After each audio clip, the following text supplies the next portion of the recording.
네, 안녕하세요. 반갑습니다. 너무 오랜만에 봐서 강의실이 어딘지 헷갈려 하는 분은 없었을까 걱정이 됩니다만 다들 잘 찾아오셔서 다행입니다. 의도치 않게 저번 달에는 어린이날에 빨간 날은 다 문 닫아요. 어린이날에 걸려서 아주 잘 놀았고 또 부처님 오신 날을 맞이하여 부처님께 예배 찬탄 공양 존중을 올리느라고 또 잘 놀았고 그렇게 해서 지난 달에는 수업을 아주 저는 하나도 못하고 이렇게 지나갔습니다. 그래서 조금 낯서네요. 그렇지만은 또 글자 하나하나 볼 때마다 새롭게 또 다가오리라고 생각됩니다. 그건 5월달 가정의 달, 초파일의 달 잘 보내셨죠? 네, 이제 분주한 행사가 많았지만은 이제 6월달 돼서 호국 보훈의 달, 그래서 우리 나라를 위해서 목숨을 바치신 순국 선열님께 감사의 마음을 가져야 되고, 특히 또 안동은 독립투사도 많았고 또 6.25 전쟁을 맞아서 소위 옛날 같은 빨갱이들 물리쳐서 자유 대한민국을 수호하는 데 앞서선 그런 지역입니다. 그냥 일반적으로 보자면 북한도 사람이 살고 있고 남한도 사람이 살고 있으니 같은 인민, 사람들끼리 다 행복하게 잘 살면 좋지 않겠나 생각이 됩니다. 그런데 대주사님이 우리 종단을 애국불교라고 이렇게 3대 강령에 넣은 걸 보면은 북한도 사람이 살고 있고 나름 주체사상을 살고 있지만은 무엇보다도 북한에서 주장하는 사회주의에서 주장하는 이념은 기본적으로 유물론입니다. 유물론은 오로지 물질이 모든 것을 이끌어간다. 그게 중심이고 우리 불교에서는 바로 마음법을 따지지 않습니까? 연기법, 이념법이 기본 사상이고 일반 사회주의 체제는 유물론. 유물론이 뭐냐? 부처님 당시에도 유물론이 있었습니다. 오로지 물질밖에 없다. 즉 물질의 대표적인 구성원이 지수, 화풍, 4대지 않습니까? 그래서 이 지수, 화풍이 뭉쳐갖고 자연스럽게 그 속에서 정신이라든지 또는 생각이라든지 의식이 어떤 메커니즘에서 생겨났다가 지수, 화풍이 무너지면은 사람의 혼, 정신 뿐만 아니고 물질도 사라져 없어진다. 즉 간단하게 얘기하면 죽으면 끝이다. 이런 것이 유물론입니다. 근데 물질이 나름대로 이제 발전해 가면서 사회주의에서는 원시 공동체, 봉건제, 그다음에 자본주의, 그다음에 사회주의, 그다음에 다시 변증법적 통일론에 의해서 다시 공동체 사회로 지나간다. 그래서 그 속에는 사람의 정신이 개입되는 그것은 부르주아지의 이념적 쇠뇌사상이다. 이렇게 본 겁니다. 그 중에 대표적인 게 뭐냐? 종교다.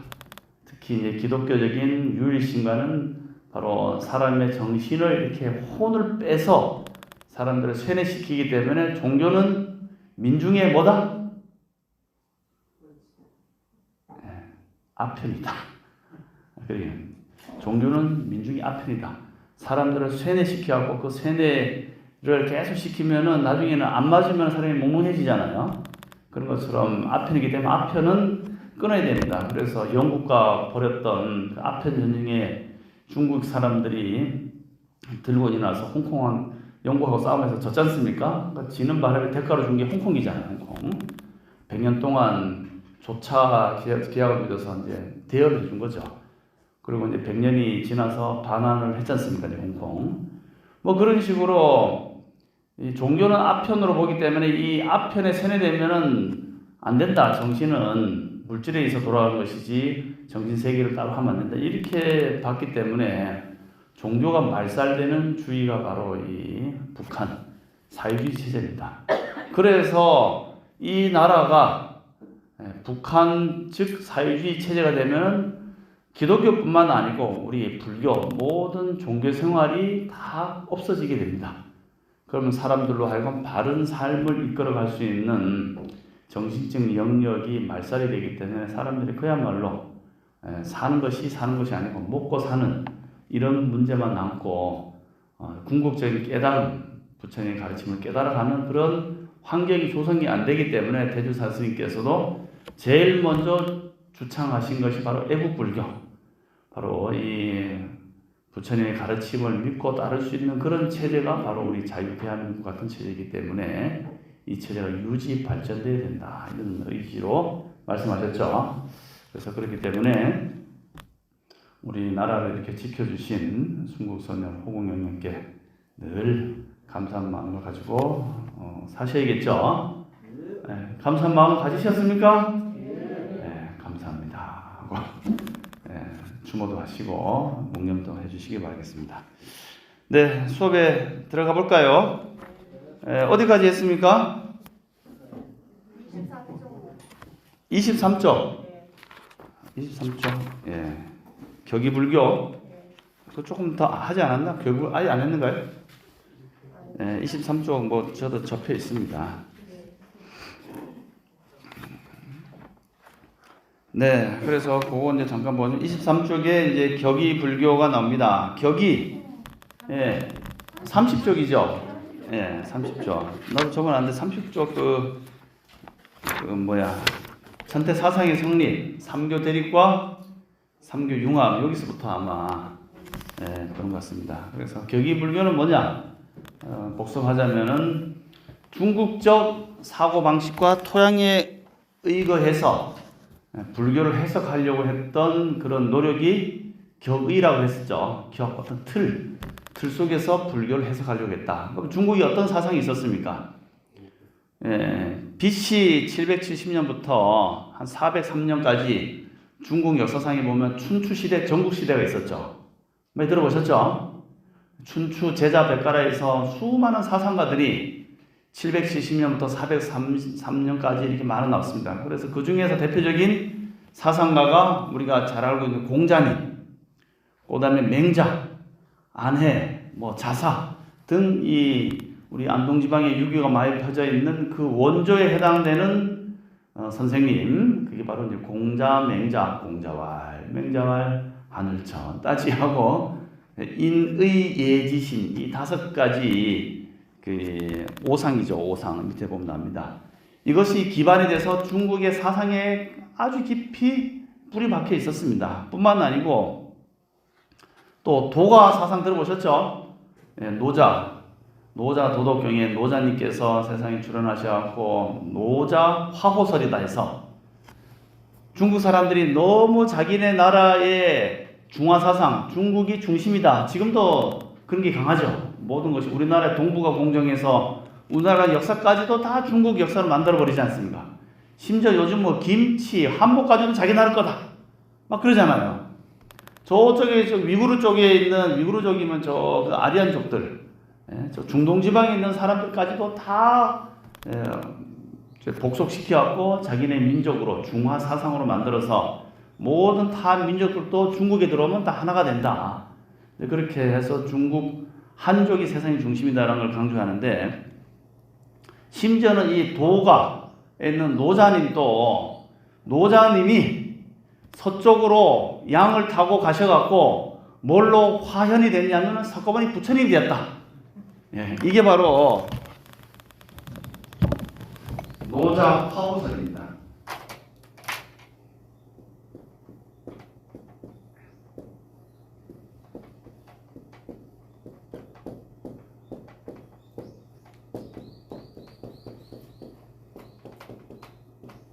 노자가 오랑캐가 되었다. 오랑캐가 누구냐? 인도에 있는 사람이 오랑캐가 뭐예요? 오랑캐의 부처님이 화현으로 가셔서 나타났다. 이 정도면 정말 끝판왕 아니겠어요? 그 정도로 중국 사람이 자기들 중심이 가는 거예요. 어쨌든 BC 770년에서 403년에 이르기까지, 그 다음에 403년부터 221년 진나라가 중국을 통일하는, 우리가 지금 이 차이나잖아요. 차이나. 중국 차이나 아닙니까? 차이나. 그래, 저기 동해 쪽에 차이나타운 만들려고 했다고 반발이 엄청 심했죠. 이 차이나가 그대로 쓰면 진 아닙니까? 이 영어는 친이잖아, 친. 예. 진이잖아. 이 진나라가 중국을 220년에 통일하기 전까지 요 시대는 뭐냐?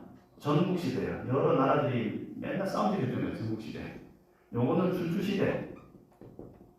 이 춘추 시대 때 제자 백화에서 많은 사상가들이 나왔어요.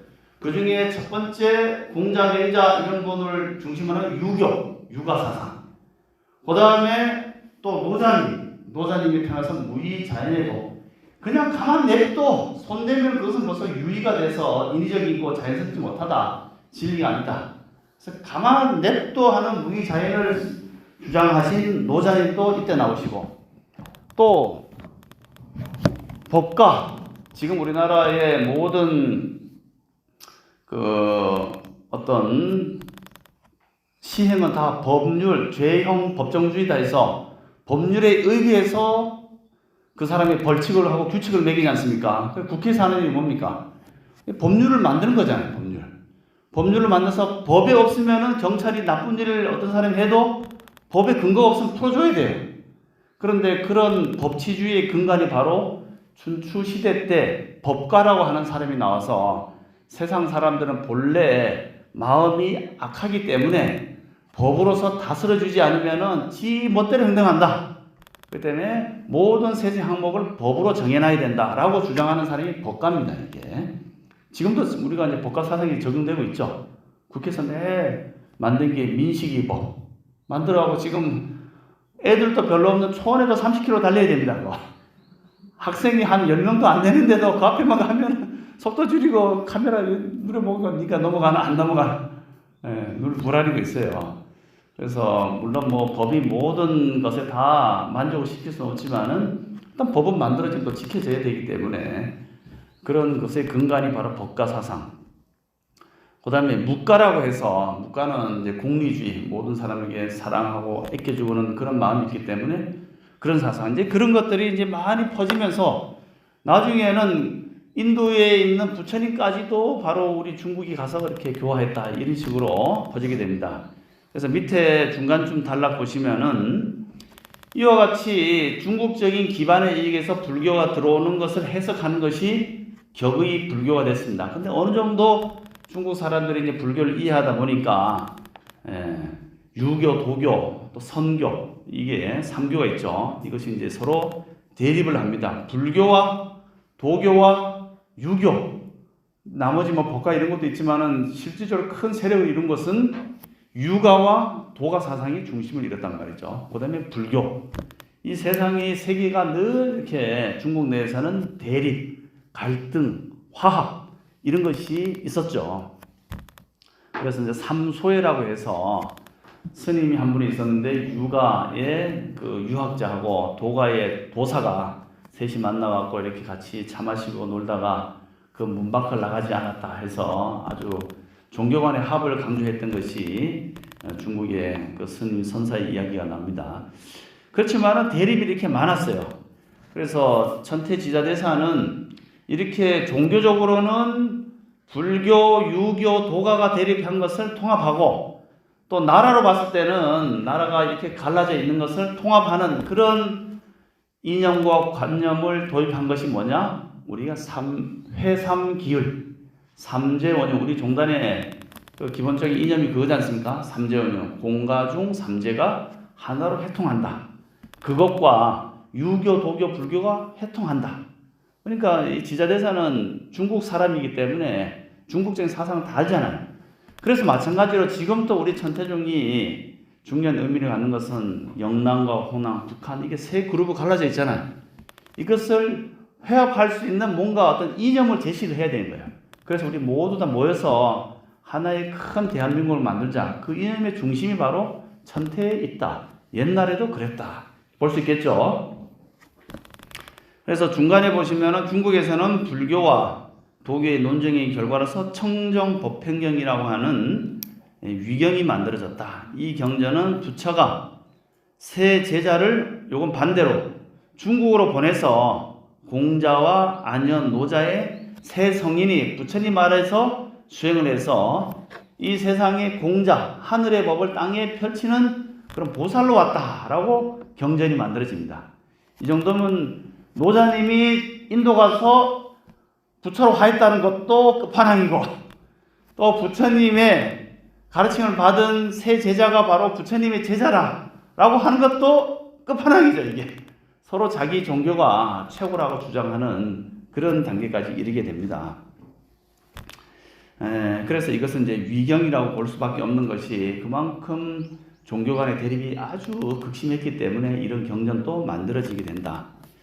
그래서 그 밑에 보시면은 지자대사는 이런 중국적인 토양 가운데서 인의 예지신하고 하는 오상, 목화 토금수라고 하는 오행, 예약 시서 여기라는 오경, 이런 유교에 나오는 오경들도 불교에 다 배대해서 합니다. 그래서 이제 그 청관음경소라든지 지자대사가 쓰시는 여러 주석서에 보면은 이 중국식 명리, 성리, 그 다음에 공자님이 말씀하시는 이런 내용들이 이제 많이 포함되어 있어요.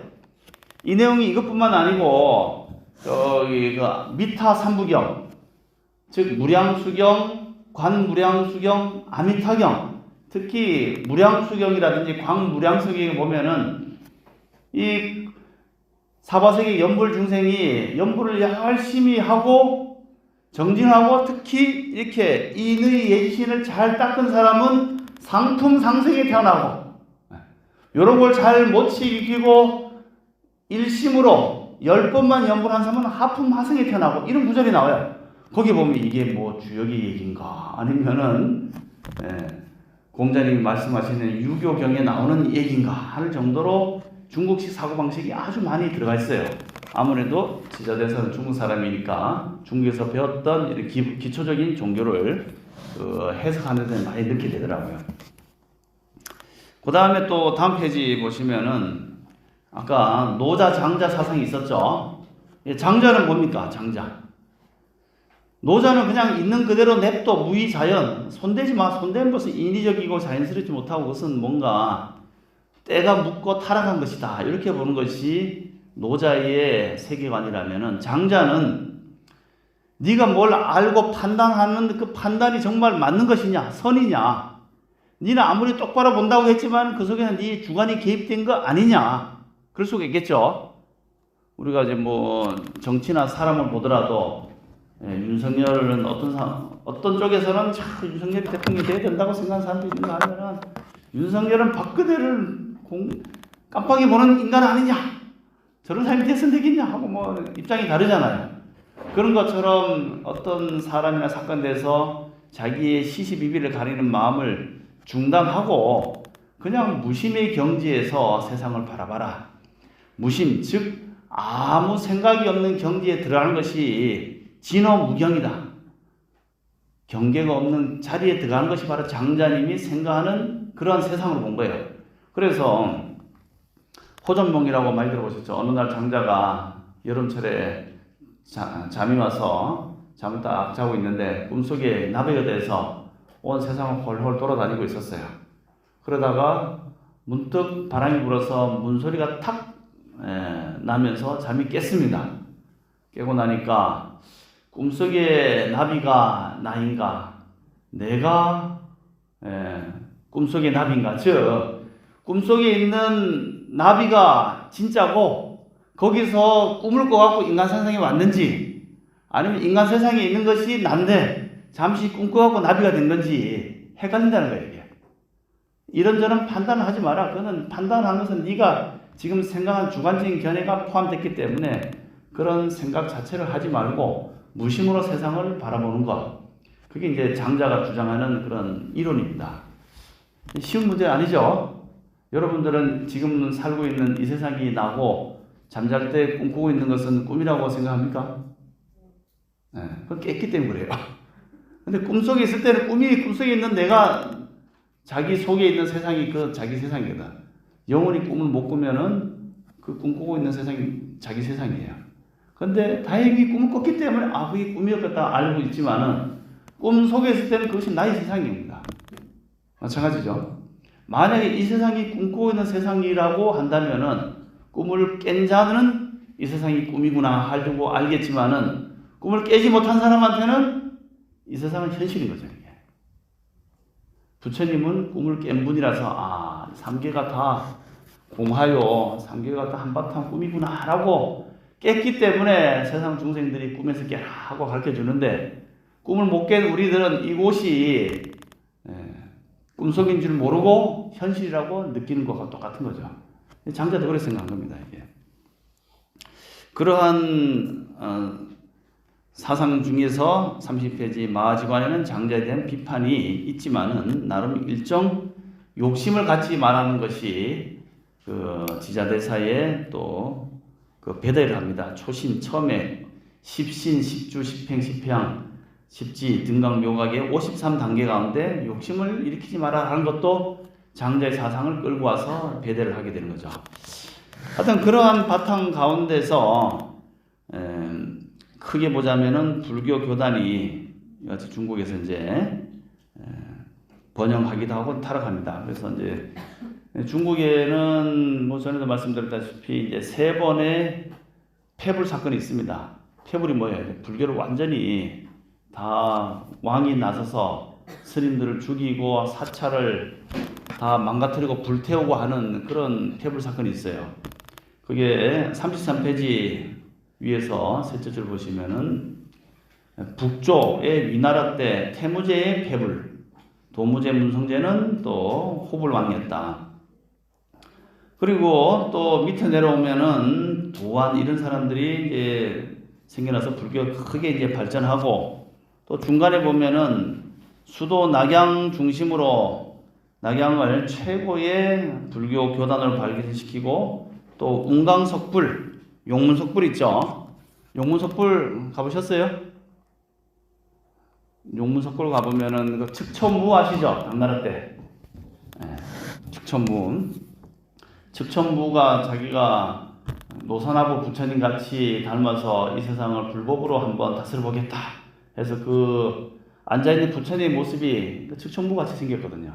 근데 그 전에도 무슨 많은 그런 석불들이 이제 파지기 시작한 겁니다.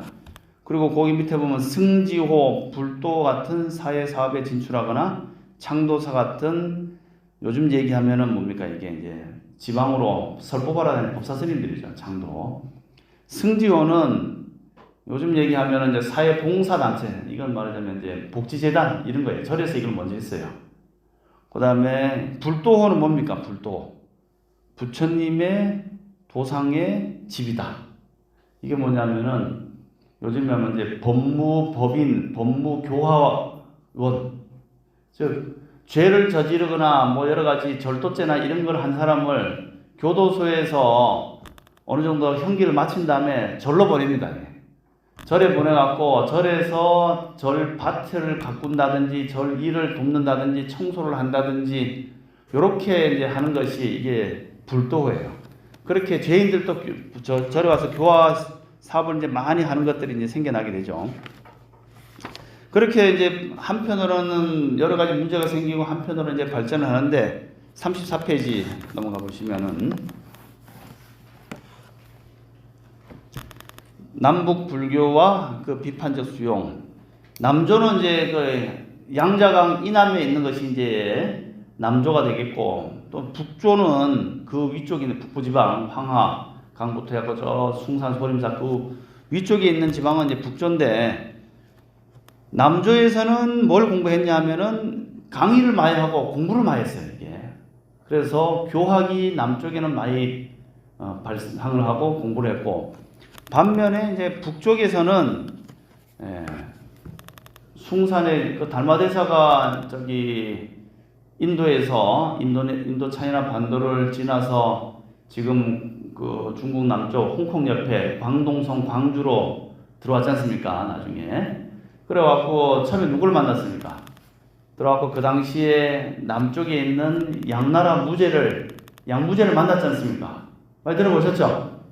양무제를 만나서 양무제가 큰 스님이 왔다기에 서로 이제 질문을 했는데, 양무제하고 대답해서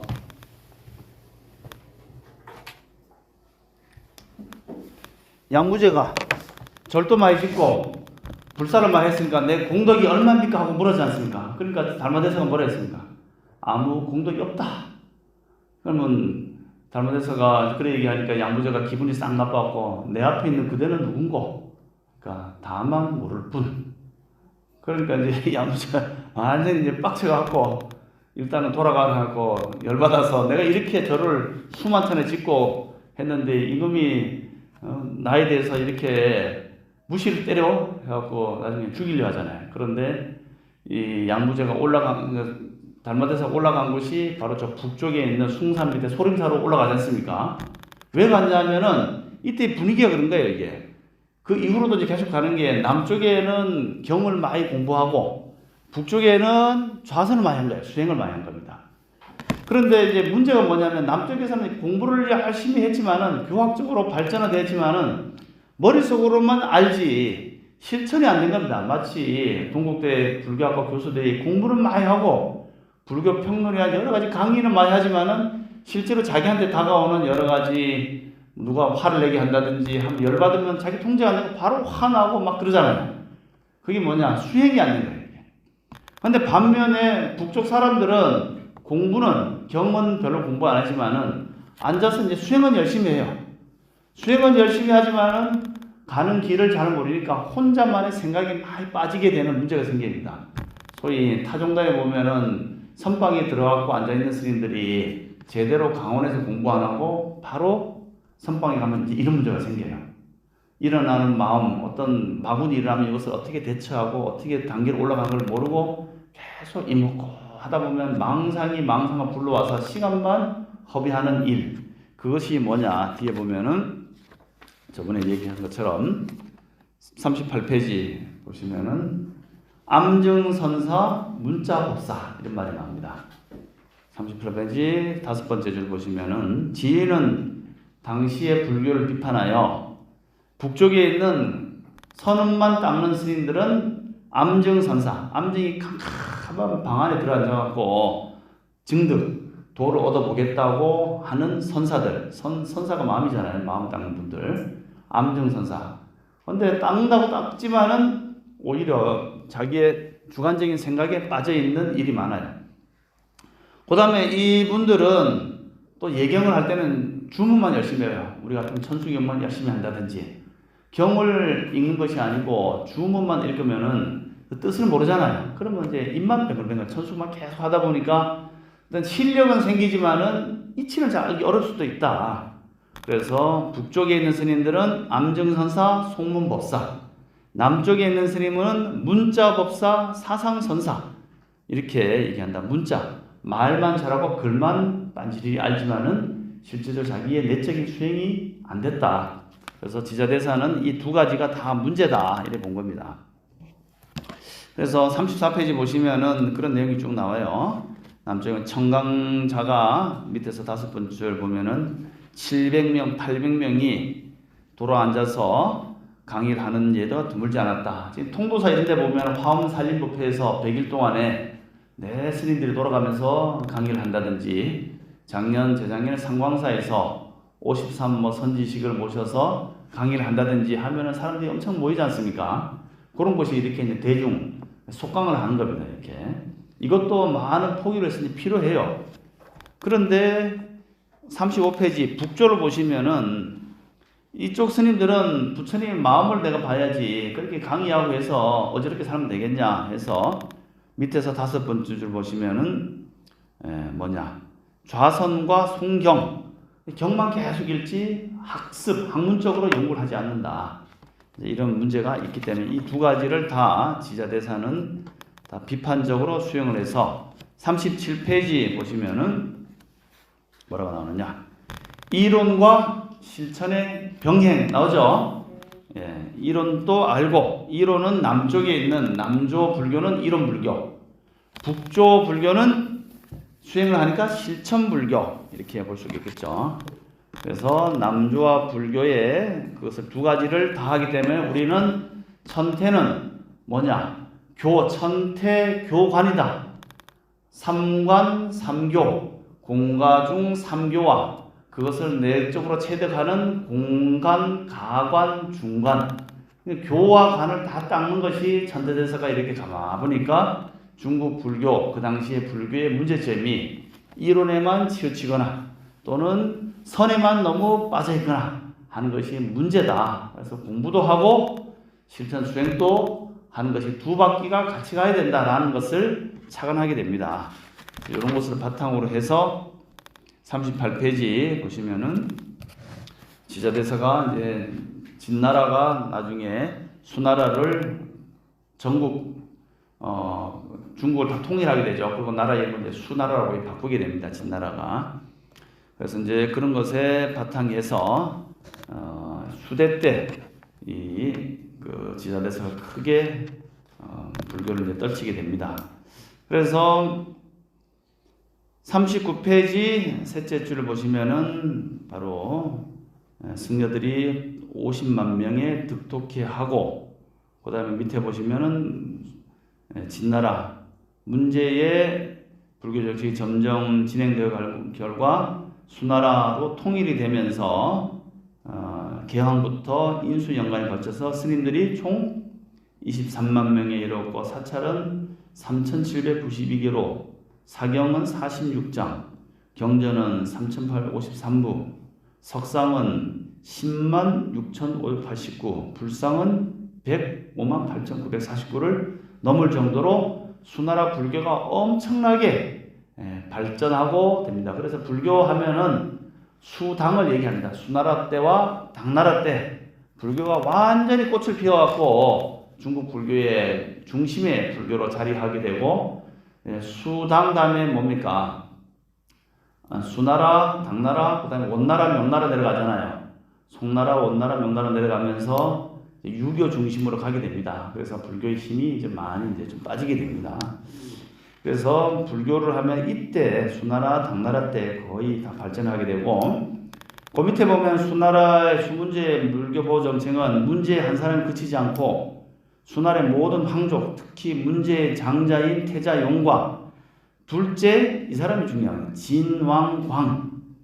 진왕광이라고 하는 분하고 지자대사하고 이제 연 맺게 돼서 이분한테 바로 보살계를 주고 이름을 받은 것이 뭐냐? 지자대사다라고 법명을 이제 받게 되죠. 그리고 이 진왕광한테는 지자대사가 총지보살이다, 이렇게 이름을 이제 주게 됩니다. 그래서 이제 이렇게 이제 보시면 되겠습니다. 40페이지 보실까요? 그래서 이런 기초 속에서 이제 천태 사상이 어떻게 생겨났는가? 그러니까 천태종의 이제 계보가 나와요. 이게 계보가 나오는데, 이 계보를 보면은 부법장 2년 전에 의거해서 이 관정이 쓴 두 개의 상승이 서로 이제 이어져서 간다는 겁니다. 즉, 이 조계종에서는 보면 전등록이라든가 이런 데 보면은 뭡니까? 조계종의 선맥이 쭉 나옵니다. 이 선맥에. 근데 조계종의 달마대사가 언제 왔어요? 600년경에 왔잖아요. 600년경에. 근데 요건 언제입니까? 400년경이잖아요. 그러니까 이 천태에서 벌써 관정이 쓴 상승, 즉 법맥이 나와요. 이게 법맥이 나온 걸 보고 600년경에 그 육조 해능대사 다음에 밑에 있는 제자들이, 야, 천태종에서는 이렇게 법맥이 있는데 우리도 법맥을 세워야 되지 않겠는가 해서 막 만든 것이 전등록이에요. 그래서 원조가 뭐냐? 우리 천태에 있는 겁니다, 이게. 그래서 그 천태에 두 개의 법맥의 흐름이 쭉 있는데, 첫 번째는 뭐가 있냐? 금구 상승이 있고, 다섯 번째 줄. 그 밑에 보면은 금사 상승이 나오죠. 그러니까 법맥의 원조가 바로 우리 천태에 있어요. 근데 그 첫 번째는 금구 상승이 있고, 두 번째는 금사 상승이 있습니다. 금구는 뭡니까? 부처님의 옷의 색깔이 무슨 색이에요? 황금색이잖아요, 황금색. 그래서 부처님이 하시는 말씀이 금구입니다. 금구성원이라고. 들어보셨죠? 아시죠? 금구. 부처님께서 하셨던 그런 모든 경전의 내용을 좀 숭앙해서 금구, 이렇게 얘기하는 거죠. 그래서 금구는 부처님의 직설을 바로 이어받은 제자들의 흐름이 금구고, 그 다음에 금사는 우리 종단, 종단의 흐름을 이어가는 게 스승이니까 위대한 스승의 흐름으로서 법맥이 내려가기 금사상승이에요. 그래서 뭐냐? 보시면은 금구는 첫 번째 부처님으로부터 마가서 안한존자로부터 사자비규까지 23인을 들고 있다. 요것이 뭐냐? 담연 형계 담연 스님이 뭐냐면 금구상승이라고 했고, 그 다음에 용수보살부터 해문 해사 지의, 그 다음에 해서 이제 천태 변맥이 쭉 내려가는 것은 금사상승이다. 따라해보세요. 금구상승, 금사상승. 예. 그렇게 해서 우리 전태종의 본맥을 이렇게 딱 정립을 하니까 조계종에서 보고 우리도 전등록을 해서 계보를 만들어야겠다. 그래서 지금 진재 스님이 뭐 조계종의 임재 스님의 몇 대 문화의 그 조사다 이렇게 뭐 얘기를 하죠. 근데 내려오면서 본맥이 과연 이어졌냐 끊어졌냐 해갖고 그 한 스님 밑에서 연결되는 스님이 없으니까 다시 딴 데 갖다 붙여서 법맥을 받았다 해서 그 법을 이으려고 무지하게 애를 쓰고, 진재 스님으로 과연 법이 내려왔냐 아니다, 뭐 용성스님을 딴 데로 갔다 뭐 등등 송남 스님을 갔다 뭐 이런 수많은 이제 계파들이 이제 막 생겨납니다. 우리가 정통이다 하는 얘기도 나오고. 그래서 뭐 그거는 그쪽 이야기이고, 우리 전태는 바로 용수, 해문, 해사, 지자, 장왕 간종으로 쭉 내려가서 우리 한국으로 천태종까지 종맥이 내려오게 된다. 이렇게 보는 것은 왜 그러느냐? 바로 부처님의, 석가모니 부처님의 불법을 우리가 바로 이었다라는 종단의 정통성을 드러내야 됩니다. 집에서도 보면은 뭐가 있어요? 족보를 따지잖아요. 너 뿌리가 어디냐? 니네 할아버지 누구냐? 그래갖고 나는 뭐 전주시의 뭐 몇 대 왕손이다 하면은 그래도 좀 뭐 있는 집안이네. 그런데 니네 집 할아버지 뭐냐고, 우리 할아버지는 뭐 족보가 없고 어디 가난하게 살다가 남의 집에 와서 이름 올려놨어. 뭐 이런 사람도 있잖아요. 이게. 그럼 뿌리 없는 집안에 그 시집에 장을 보내면 안 된다고, 그런 것처럼 중국에서도 이렇게 뿌리를 밝히려고 이제 한 거죠.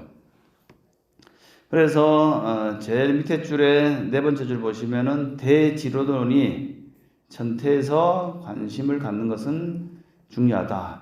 그래서 이제 해문 스님이, 용수보살은 아예 저 멀리 계시는 분이고, 우리 이제 중국에서 보자면은 해문 스님이 그 천태종의 초조로 이제 두는 것은, 천태대사가 이제 주로 공부했던 것이 이 대지도론을 공부했어요. 대지도가 뭡니까? 큰 지혜에 이르는 길이에요. 이게 이제 말하자면은 마하반야 바라밀에 이르는 가르침을 논설로 쓴 것이 대지도론이에요. 즉 이거는 반야경의를 해설한 거예요. 이게 대지도론이. 반야경에서 뭘 얘기합니까? 모든 존재의 공한 모습을 살피는 거잖아요. 그래서 천태에 관심해서 공문을 어디서 깨쳤냐? 북제 해문선사가 대지도론에서 세지혜를 한마음 가운데서 깨친다 라는 것을 보고, 일심상관의 요지를 깨달은 것이 천태지관을 실천한 시초라고 보기 때문에 해문 스님을 초조로 이제 모시게 됩니다. 그 다음에 그것을 제자인 해사 스님한테 전하게 돼서 해사도 지희한테 공을 깨쳐서, 그래서 스승인 해문 스님, 그게 제자인 해사 스님, 그 다음에 그 제자인 지희 스님, 이분들이 다 뭘 깨쳤다고요? 공을 깨쳤다는 거죠. 그래서 저번 시간에도 공 얘기했었죠. 이 공을 우리 천태에서 깨닫지 못하면은 안 된다. 공가 중 3제의 가장 기본이 바로 공이죠. 그래서 이런 법맥을 통해서 밑으로 이제 쭉 내려온다. 그래서 해문 스님의 선사상을 41페이지 조금 더 보시겠습니다.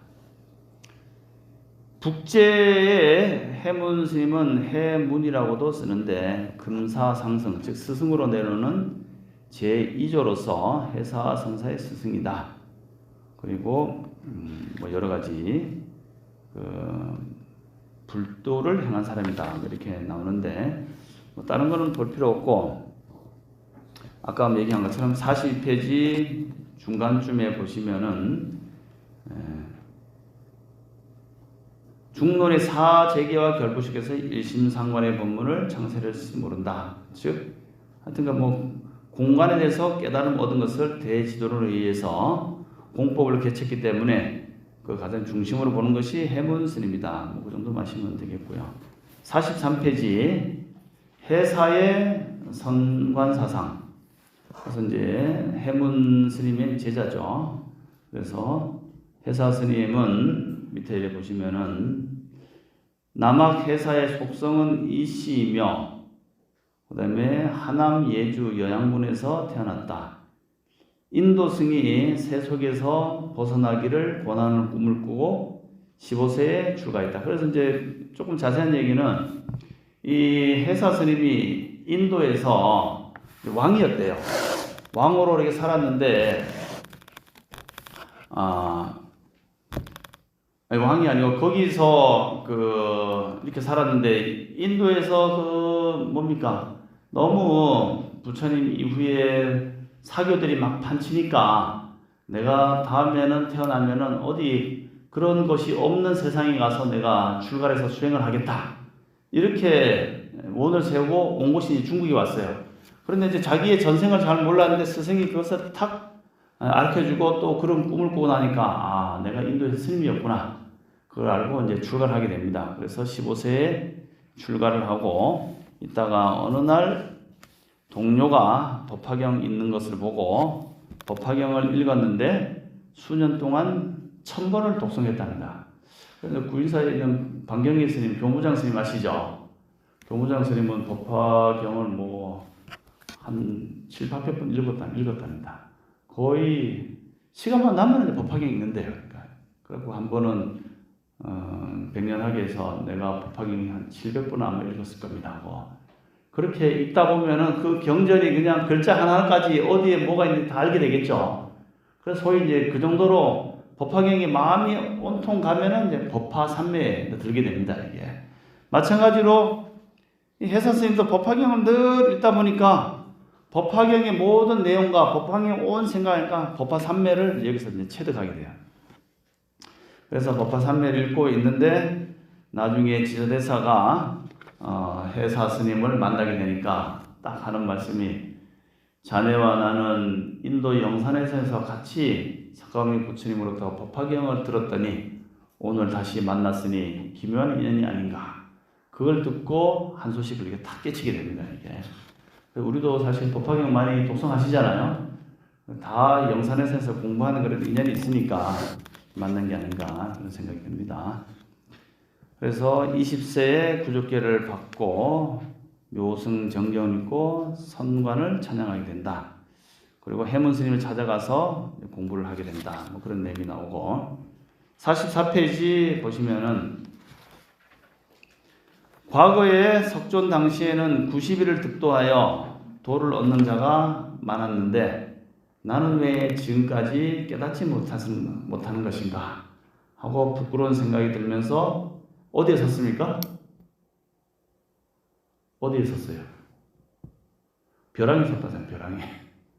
이 옛날 스님들이 목숨을 버리고 도를 깨치면 확 죽어버릴 거야 하는 스님들이 많이 있어요. 이게. 그래서 그 사찰 벽화에 보면 벼랑 끝에 두 다리를 바짝 세우고 이렇게 합작하고 서 있는 그림이 있는 거 한번 보셨죠? 그게 지자대사일 수도 있고, 아니 해문 스님일 수도 있고, 회사 스님일 수도 있고, 또 이제 교각 수행이라 해서 그 부처님 열반하신 다음에 칠욕굴에 이제 500명의 아라한들이 이제 모이지 않습니까? 그런데 가섭존자가 아라한이 된 사람만 들어와라. 그리고 이 굴에는 돌로 입구를 막아놓으니까 신통력 관에 들어와라 했는데 아는 존자는 그때 아직 수담밖에 안 됐거든. 왜 아는 존자는 아라한을 이루지 못하고 있었냐면은 이 부처님의 법칙에 의하면은 같은 아라한은 옆에 있는 아라한을 공양을 올리면 안 된대요. 왜 그러냐면은 아라한은 우리가 그 부처님도 아라한인데 그 별호가 뭐냐면 응공, 정변지, 명행족, 선서, 세간의 무상사, 조장부, 천인사, 불세존인데 첫 번째는 응공, 마땅히 공양을 받아 마땅한 사람이에요. 즉 누구한테 공양을 올린 사람이 아니고 아란이 되면 공양을 받아서 복이 돼야 되거든. 근데 만약에 아난존자가 아란이 돼버리면은 부처님한테 공양을 하면 안 돼요. 자기도 앉아서 공양을 받고 사람한테 복을 줘야 되거든. 근데 아란이 또 다른 아란이 부처님한테 공양을 올리면 안 되기 때문에 아난존자가 일부러 자기가 아란이 안 된 겁니다. 이게 안 되고 그냥 이렇게 수준이 낮은 수다원가에 이렇게 머물러 있었던 거예요. 그러니까 많이 듣긴 하지만 수행을 일부러 안 했어요. 왜냐하면 아란이 공양 올리면 안 되니까. 그랬는데 부처님이 열만하시고 나니까 가섭존자가 아라한만 7역불에 들어오더라 하노니 이제 그 일주일 안에 들어가야 돼요. 그래갖고 막상 또 빨리 그 돌을 깨키려고 하니까 빨리 안 깨치잖아요. 그래서 벼랑 끝에 딱 서서 여기서 내가 깨치지 못하면 죽어버릴 거다 하고 벼랑 끝에 딱 섰다가 일주일이 지나도 이 깨달음이 안 오기 때문에 또 죽으면은 법장을 내가 전하지 못하면은 법이 사장되니 할 수 없이 잠시 좀 피로를 풀기 위해서 이렇게 옆으로 좀 몸을 눕히려고 이렇게 머리는 땅에 안 닿고 그 다음에 서 있는 것도 아니고 눕는 것도 아니에요. 여기서 이렇게 누워야지 하다가 이때 딱 깨쳤다고 합니다. 그래서 어떤 스님들은 뭐 앉아서 깨치고 어떤 스님은 물구나무 서서 깨치고 하는데 스님들이 이제 이같이 이제 벼랑 끝에 서서 던지는데 이게 무아님 돌아요.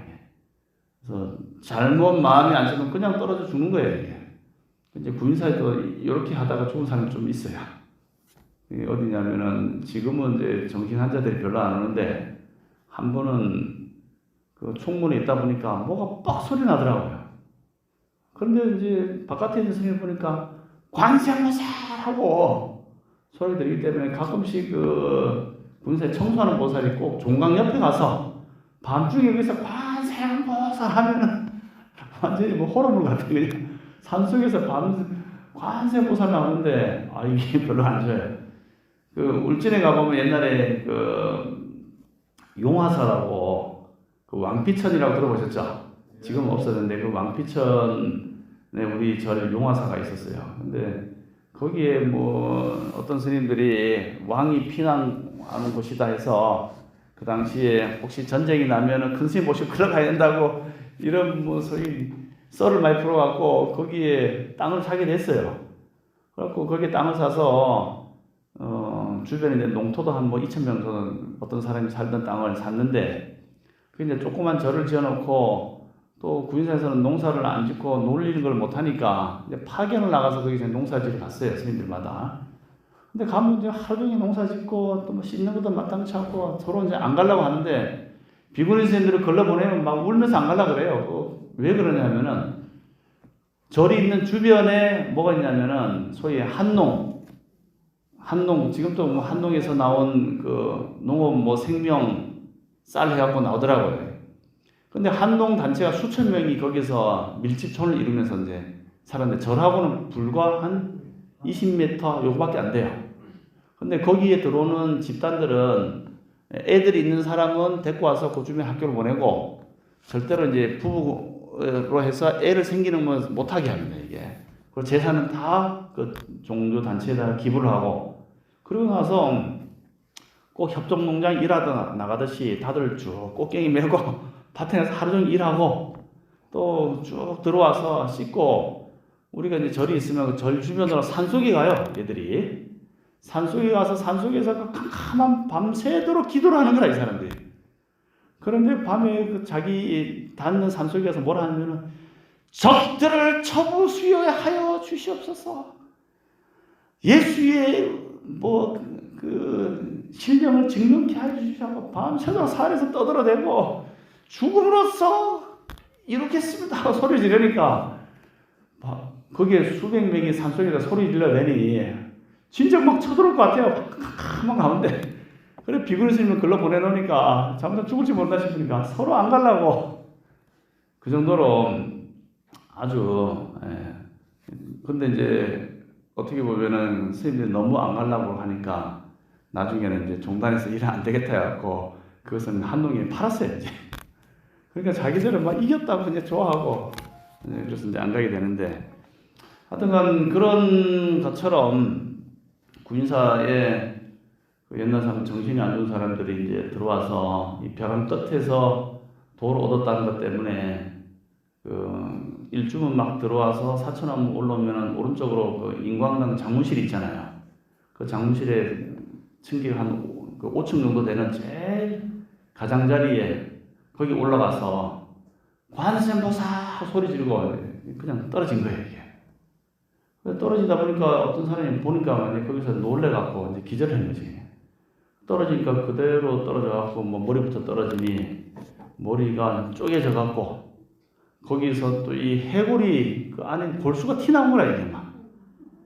골수가 튀나오고 막 땡글땡글 굶보러 가다 밑에 관광객 올라다니고 기겁을 해갖고 그러니까 어떻게 합니까? 그래도 그 지금 법당에 있는 도원 스님이 그걸 보고 쫓아가서 군불군불하는 그 하얀 두개골 안에 있는 골수를 끌고 와서 다시 골을 갈라갖고 그 안에 집어넣어서 이제 거적대기로 덮어놓고 이제 사람들이 한번 놀래니까 결국은 그 환자 수송용 거기다가 담아서 딴 데를 이전하고 얼른 그 호수 가지고 물로 싹 씻어버렸어요. 그러고 나서 이제 경찰에 신고를 했더니까 경찰에서 이거 타살 아니냐 해갖고 현장이 보존이 안 된 거예요. 그래갖고 그 관련된 스님들 조사받고 타살이냐 자살이냐 요즘 뭐 그 한강에 손정민인가 타살이냐 자살이냐 증명하니까 엄청 어렵잖아요, 지금. 내가 보기에는 뭐 그냥 술 먹고 이 블랙아웃 돼갖고 소위 이제 필름이 끊겼다 이런 말 하잖아요, 이게. 아마 남자들은 아실 겁니다. 술을 예빨리 먹고 나다 보면은 그 필름이 끊겨서 아무 생각이 안 나거든. 그런 게 아닌가 싶은데 모든 의혹을 삼으려면 한도 끝도 없지만 그렇게 구인사에서는 그 당시에 이제 죽은 사람들도 가끔씩 있었어요, 이렇게. 그래서 여기 나온 것처럼 이 벼랑에는 함부로 쓰면 안 된다. 그 얘기는 이제 정확히 했습니다. 그래서 이 해사 스님이 법화경을 열심히 그렇게 수천 번을 읽으면서 법화 삼매를 깨닫게 됩니다. 그래서 여기서 뭐라고 나왔냐? 일심이 만행처에 부족하다.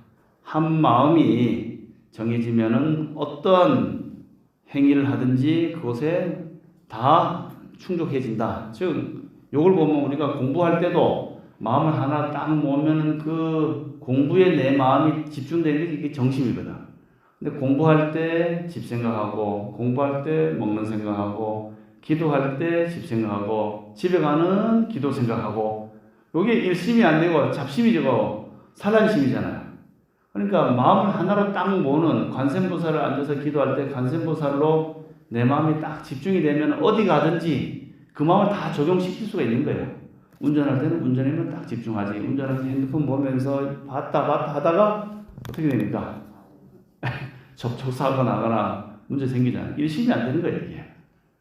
또 TV 볼 때는 TV 봐야 되는 TV 보면서 먹고 부르고 하면서 동영상 강의 하나 제대로 못 보고 이런 것처럼 그런 관세음보살을 한다든지 경을 보면은 경에 집중해야 되는데 사경을 해도 마찬가지예요. 사경해보면은 내가 일심이 됐을 때는 여기 있는 내용을 딱 접수를 해서 글자를 옮겨 쓰고 하면 틀린 글자가 안 나와요.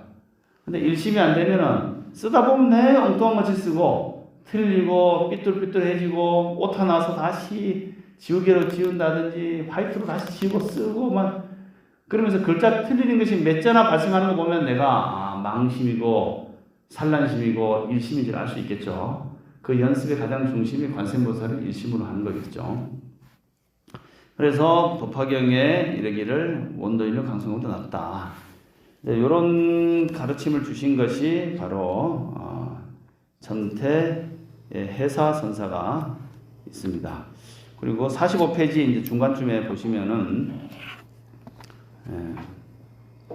위쪽에 보면은 위에서 한 7번째는 북쪽의 불교는 대승 공간의 불교이긴 하나 공해 즉 공이다 하는 세속적 성관에서 파괴와 파탄을 자행하는 악취공에 논사했다. 아까 저기 양장 위쪽에 북쪽에서는 수행을 많이 한다 그랬죠. 암정선사를 했습니다. 공부는 열심히 하는데 소위 뭡니까? 공하다 하는 것 때문에 모든 것을 이 세상에 있는 존재하는 모든 것이 공하다. 그러니까 술을 먹어도 공하다. 나쁜 일을 해도 공하다. 심지어는 절에 있는 불상도 저것도 다 사람이 만든 건데 하면서 공하다면서 막 파괴하는 그러한 승려들이 이제 많이 생겨나게 돼요. 이 북쪽에 있는 스님들 같은데. 그게 뭐냐? 바로 악취공의 논사예요. 악취공. 세속적 성원에서 파괴를 하고 나서도 본래 이 몸도 공한데 나쁜 일을 한 주체가 없는데 내가 나쁜 일 했다고 무슨 업이 있겠는가 이렇게 생각하는 사람들이 이제 많은 거예요. 이게. 그래갖고 지금은 돌아가셨지만 뭐 중광 스님 옛날에 계셨잖아요.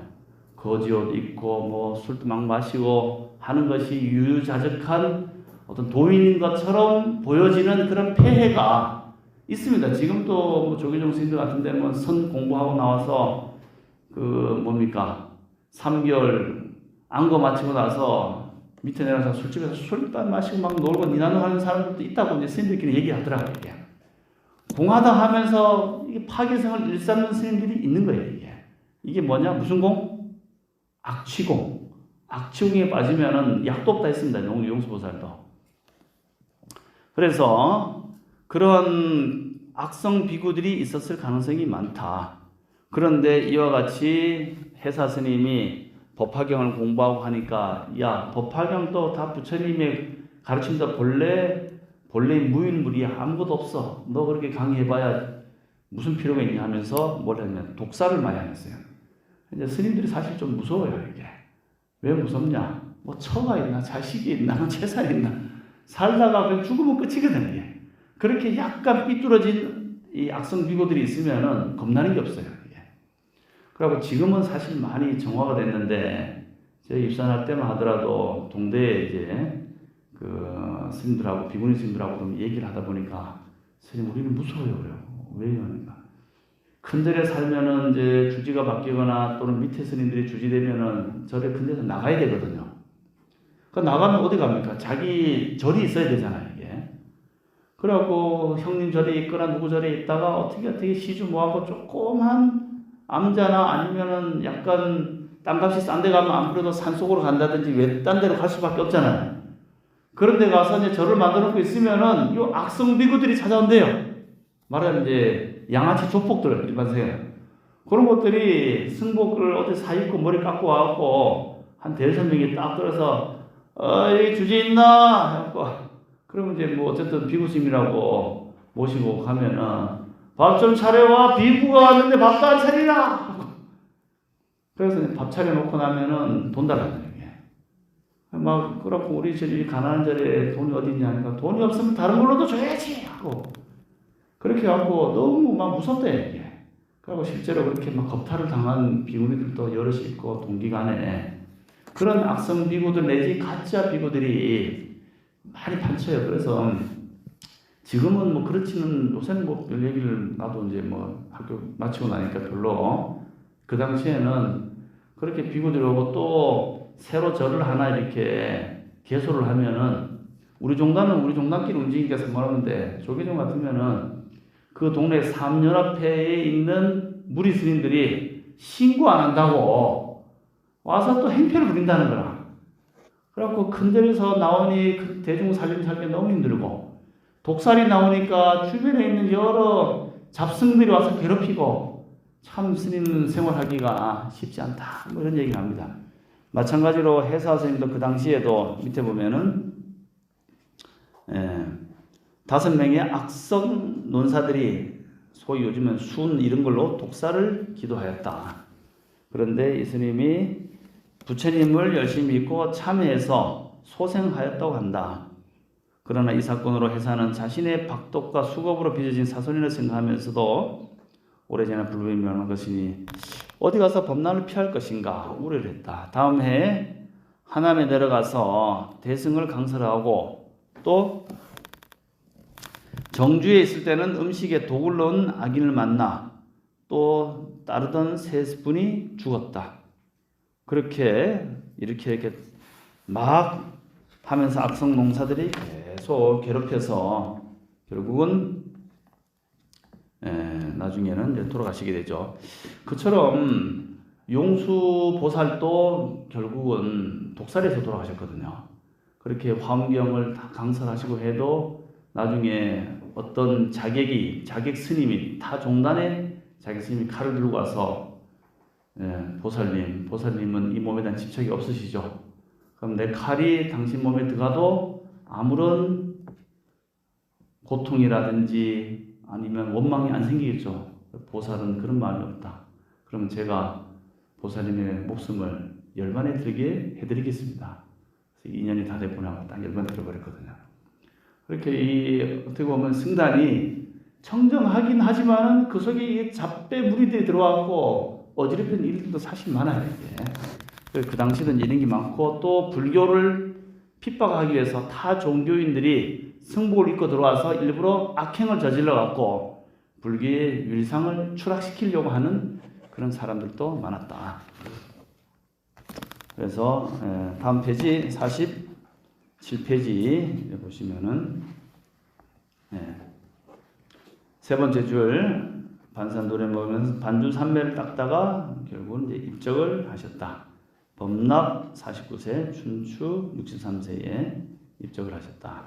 그래서 해사 스님이 밑에 보시면은 이와 같이 교관 쌍수의 기치를 마련하게 된 그런 스승으로서의 역할을 많이 하셨다. 그래서 강남의 이론과 그다음에 북쪽에 있는 성관 중심을 다 통합하는데 앞장서시고 그것을 체계화로 만든 분이 바로 우리 천태 지자대사의 교관 쌍수다. 이렇게 볼 수 있겠죠. 네. 그래서 해사 스님은 그렇게 입적을 하시고 그 다음에 우리 천태종의 스승이신 천태지 대사에 대해서 이야기를 하려고 하겠습니다. 좀 쉬었다 할까요?